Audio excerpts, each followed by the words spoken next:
Welcome to the STARS program, seniors taking active roles in society. And now, here's your host, ANITA FINLEY.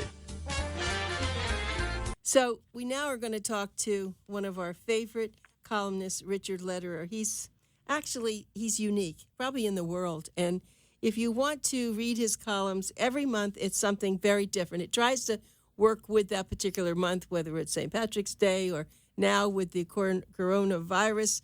He has an April issue coming up, and he's such a wordsmith. Give him anything that he doesn't know about. He's a walking encyclopedia, if we even had encyclopedias anymore. So thanks for coming on the show, Richard. Absolutely. What I sent you, and I think we can start with that, and then I can even throw a little humor in at the end. But, it's power when you understand where the words in your life come from. So just to take an example, in this year of electile dysfunction.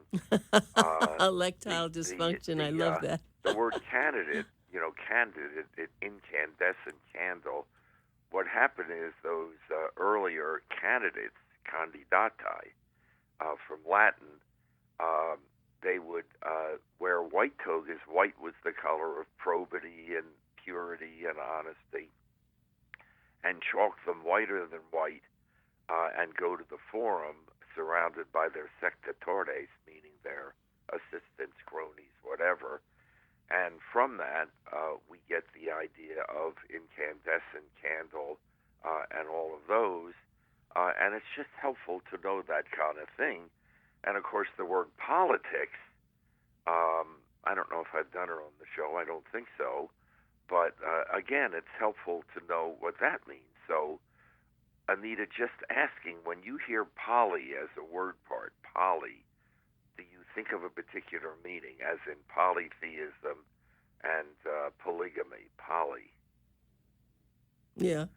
Okay, well, there it would seem to mean many, because polygamy is married to many spouses, usually wives, and all of that. Polyglot is speaking many languages and so on. So as the joke goes, poly is many and ticks are blood-sucking parasites. So that's where we get politics from, because that's what you do with etymology. It's hard by the yard, but a cinch by the inch. Divide and conquer. So how magnanimous to have me on the show, magna, large, obviously, and anima, spirit, as in an animated cartoon. Puts a spirit into the characters in the movie. And I love talking to and with your perspicacious audience. Peri is through and spec is to see into the heart of. So that's in part the way you do divide and conquer etymology. So let's start, and of course this will be in the April issue, with COVID-19, generally capitalized, COVID-19. Okay, now that you can sort of see the CO for corona, but what's going on with COVID-19 as a very new word? I mean, very new. Well, it's called a clipped compound, Anita, and what that means is you're cutting the tail off of two or more words that come one after the other. So in the case of that's from corona, so we cut off the back part. The VI is virus, so we cut off the RUS, and the D is disease. A lot of people don't know that. That gives us COVID. So this is like Nabisco. I'm sure everybody out there has consumed a Nabisco product. Yes. The NA is national, the BIS is biscuit, and the CO is company, or AMVETS, American Vets. You see, you're cutting off the back. So that's that one. Corona itself is from crown. We think of the verb coronation, and it has to do, in this case, with the appearance of this nasty little creature, I guess. Under an electron microscope, what shows up are something called virions, and they have a fringe and projections that look like a crown or a solar corona. Virus comes from poison, specifically the venom from a snake or a spider. It also signified, this is an original Latin, filthy, virus, filthy, slimy, and there it meant the foul, filthy, and slimy places that cause people to become sick from the contaminated water and refuse. Disease is especially interesting because now that's the third part. We did corona, we did virus, COVID, and now the D, and you see it's dis-ease. So the original meaning until late into the 14th century, it just meant without ease. So you could, if you were with a crowd of strangers, you could be experiencing dis-ease, and it didn't mean sickness until well along in its life. But you see the two word parts, dis and ease. And let's go to quarantine now, and we're maybe getting to the point where the whole nation will be quarantined. And you see that QUAR, as in quarter, seems to have something to do with four, and indeed it does. The first meaning of quarantine was from the Italian quarantina, a period of 40 days, 40, during which a widow had the right to continue living in her deceased husband's house that was to be seized for debt. But then the word took on the related meaning, the 40 days in which a ship suspected of harboring disease had to remain in isolation. It was an arbitrary number based on the notion that it would take 40 days either for the disease to run its course or to burst forth in a ghastly fury.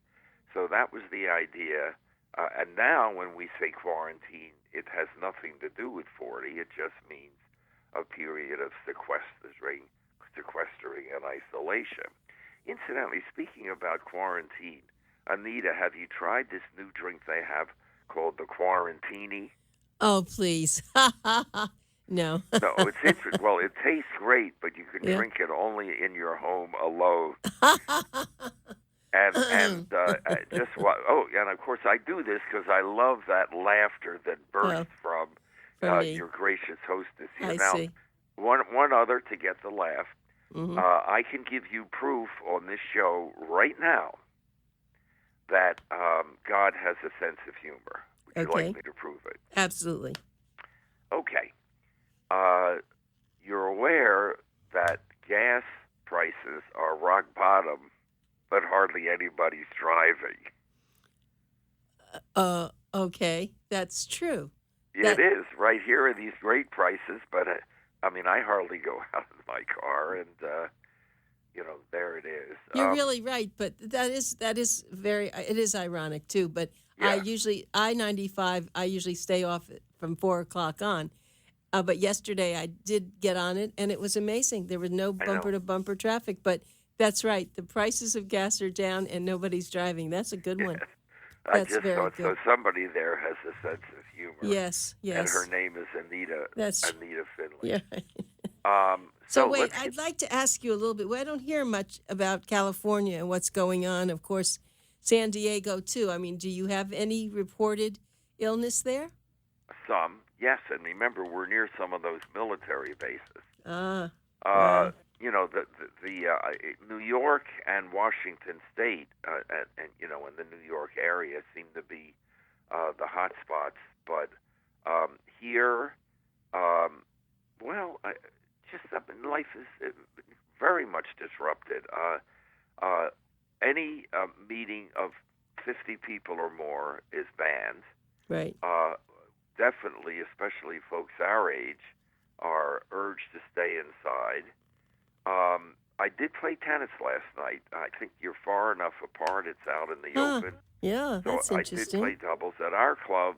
Nothing indoors, but swimming is okay if you stay away from each other. And even pickleball is okay, where you're a lot closer than tennis. It's a smaller court, about half the size. I see. a big, blow for us is that, and I'm not if this is within your purview, but our San Diego State University Aztecs ended up sixth in the nation, and they were very much looking forward to going to the big dance. So sixth in the nation would have meant a second seed, and that probably would have been in the West, so that it would have been for our guys just a 2-hour bus ride up to Staples Center in L.A. and then all of a sudden it's all canceled, as it should have been. But pretty much like the rest, the movie theaters are way down. Of course, the cruise ships, and we're a harbor, of course, here, so affecting us very strongly. And I have had, I have to tell you this story. You'll love it. Okay. I was set to go to a senior community a week ago this past Friday, and my kids were calling, "Dad, don't do it," screaming at me. And my daughter, just so lovingly, said, "Dad, if you go there, that's where all the germs are. If you catch the disease there, I am going to give you the worst eulogy at your funeral in history." And talk about a loving man my God. who threw it all away. Oh. A lot of me says, "Look, I don't want to change my life significantly for this, but we're hunkered down for the long haul, and many of my gigs will be rescheduled." In the fall, depending, or postponed, as long as that. But I miss it terribly. It's what I'm about. And actually, on that, I think, if I may, and I hope I'm not too presumptuous, Anita, but I think the listeners would be interested in the effect on you and Boomer Times and the broadcast, and what's it looking like? Well, the broadcast, the studio, they wiped it down thoroughly when I got in. There were other people in here first, and then they wiped it down. And so that's one thing. We do have some people calling in who usually would come in, and then I have some people coming in. But the interesting thing is that we are working from home. I mean, I work from home a lot anyway, and then Dan usually comes in, or he's now working at home. But it's not as easy, when you're working at home. There's communication, of course, with texts and emails. But I think the worst thing is worrying about advertisers. What are they going to do, and are they going to affect us? Yep. And also, you and I are older. I never think of myself as being older, but when they talk about anybody that's 80 years older, older person, they've got to stay home, blah, blah, blah. Right. And that's when it hits us in the face. Oh, my God, I guess I really am older. That's what's happened to me. Like your daughter was saying. If I may throw in a little humor, we, and Anita and I, are chronological twins. But we are so old that when we were children, the Grand Canyon was a gopher hole. It's going to get better, Anita. Moby Dick was a minnow. You're so... Rainbows were in black and white. Oh, my God. And my favorite, Anita, is when Anita and I were children, the Dead Sea was only thick. Oh, my God. That's good stuff. That's really good stuff. Right. Thank you. Thank you. Well, so I know I hear you. That's right. Yeah. We are, the opposite of the Spanish flu a little more than 100 years ago. Right. And we are, in a way, the poster boy and poster girl of, the vulnerable population. Right. Let me just say that I have cousins living in San Francisco, and they are holed up. I mean, that's amazing, isn't it? Yes. And what you wonder is,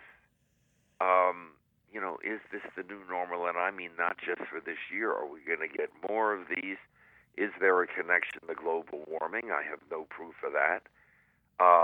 What we're getting here is a cold rain that's been going essentially for a week and a half. Now, we like that for the snowpack and hopefully fewer fires in the season.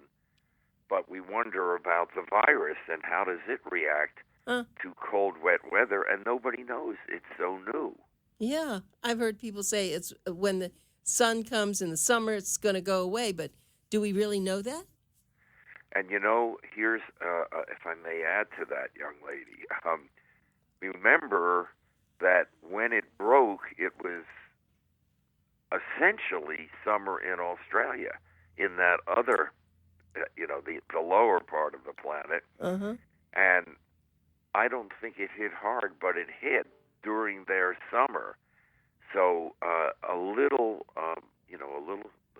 worry there. Gee, in the summer, you would think in the summer where people are not confined as much and there's less heat for the virus, that it would happen. Then there's something called, herd immunity when it gets to a certain point. But what you generally hear is that our, medical facilities are going to be overwhelmed. So you don't want to catch it. You want to keep the curve flat, because if it spikes, we're just not going to be able to handle it. Right. When we, with us and with many of our listeners, if you live long enough, you see everything.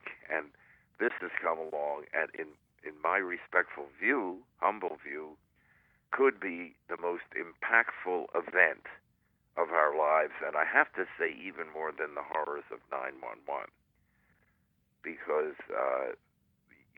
it's more widespread. I mean, 9/11 hit, and then there were, of course, effects afterwards that lingered. But this keeps hitting and keeps growing and is more invisible, so to speak. But, I have great faith in us as a people, and we, as the Bible says, this too shall pass. Yeah, the Bible says. Well, the biggest thing is, will people stay in and do what they're asked to do? It's like, and I'll tell you, it's one thing that worried me. Do you know that gun sales are up? That was and how would you explain that? Fear, so got to protect ourselves. Yes. Somebody's going to break into my house. Well, I'll tell you what did happen to me last night, because knowing that that a lot of people are going to be without money, I usually walk my dog around 11, 12 o'clock right outside the condominium at night, and I don't even always don't bring my phone. And I said, I'm not going to do that anymore. I did start to think about that. I said, no, you got to take him out earlier, and you've got to make sure you have your phone with you, because we've never been in a situation where people are desperate like this. I didn't live during the Depression, nor did you. Just at the end of it, although right. we don't want to give our age. But you were a little kid anyway. But no memory of it. Yes. Right. So, Anita, I know we're getting to the end. Could I just do two more of Oh, sure. No, you're okay. Keep going. Well, there's... okay. So another word, and the last one we did was quarantine, and of course the drink, the quarantine. But the word vaccinate. Now, if you know your Romance language, vaca is cow. A vaquero is somebody who herds cows and so on. So you have vaccinate. What's that got to do with cows? Here's the answer. For centuries, smallpox was a scourge of humanity, scarring and killing millions, and we've seen those pictures. The British doctor Edward Jenner, capital Jenner, noticed that milkmaids did not generally get smallpox, and theorized that the pus in the blisters that these women developed from cowpox protected them from the more virulent, see there's virus, virulent smallpox. In 1796, Jenner found that inoculating people with a serum containing the lymph gland fluid of cows infected with the milder form prevented the similar but more virulent smallpox. So that's why vaccine, vaccination, and vaccinate contain the Latin name for cow, vaca. So that's why there is a cow in that. And if I may say, listeners, if you want this material or anything else from me, you're welcome to email me at, I'll give it to you just once, Richard H. Lederer. Please include my middle initial, Richard H. Lederer, Lederer, and then very simply at gmail.com. Tell me what you want, anything in language, including this COVID stuff, and I'll send it. So here's the last thing, and it's the word pandemic.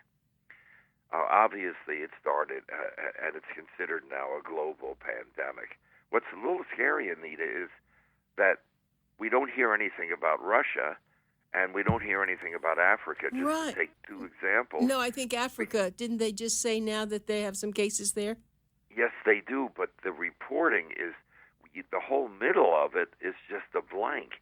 And it's a little bit like, pollution, where whatever we do, there are other places where we don't quite know what's going on with it. And Russia's interesting in that you don't hear anything. I would think it would be awful there. So the word epidemic comes from the Greek epidemia, epi, among, and demos, the people. You see the DEM as in democracy, meaning the people. That's the DEM in epidemia, and epi means among. So the pan, of course, means all, as in Pan-American. Panorama takes in the whole. And this is how you do these words. You think, what do they sound like? Are they really coming from the same root? And I am just delighted to have had from you, thank you, love, the opportunity just to share this. And again, if you want it in print, folks, you just email me, and I'm not going to do probably a correspondence with you, but you'll get it by attachment. Right. Yeah, you're certainly doing a lot of stuff. But let's get back to this coronavirus. So, in your mind, what do you think it's going to do to the election?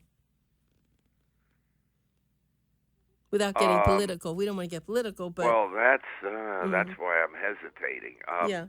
It's what we saw was it in Florida where some of the polling places were closed and people couldn't vote? The workers refused to come in. Understandable. It was in one of those three.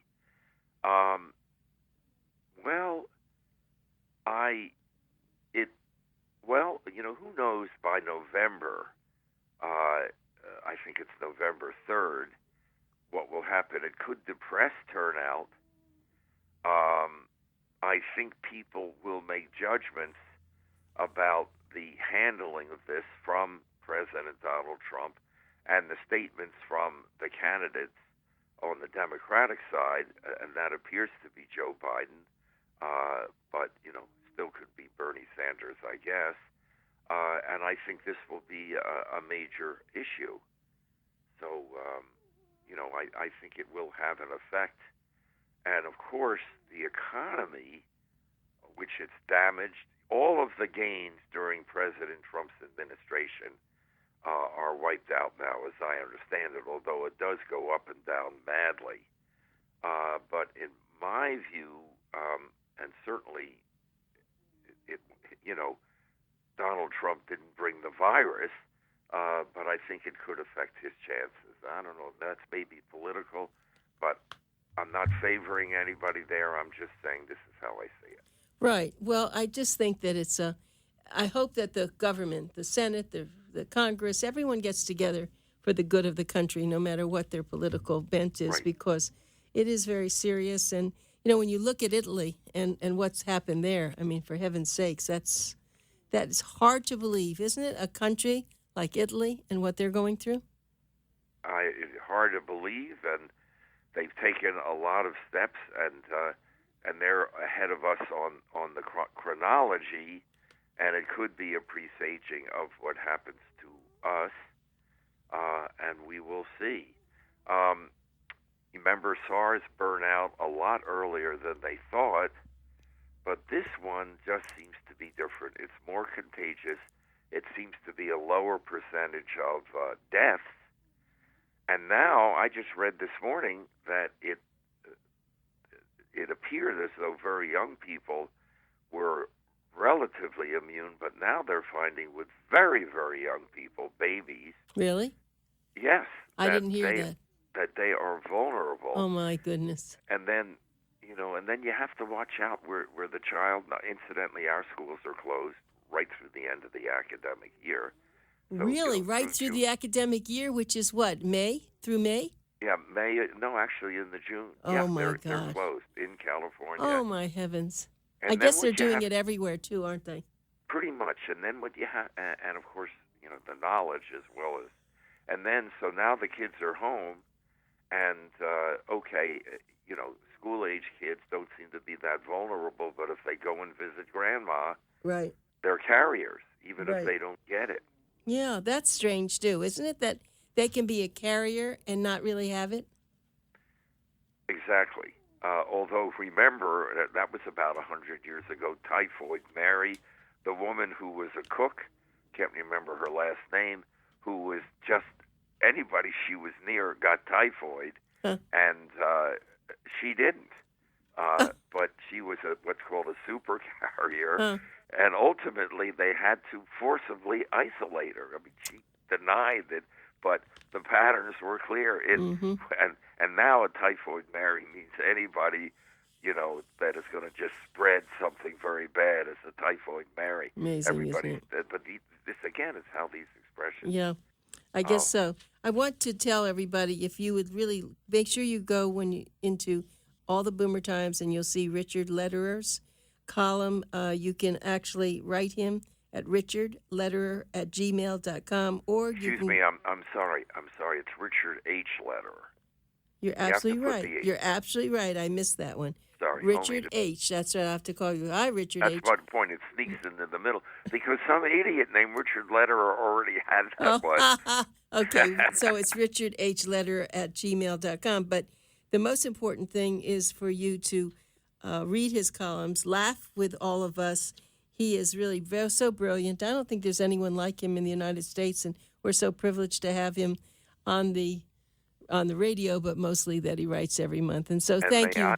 And may I just add quickly, folks out there, it's a little dark these days, but think about our amazing lives, how long we live, and just, all the things that make our lives, and the fact that we all can listen to ANITA and computers, right, and just all of that stuff.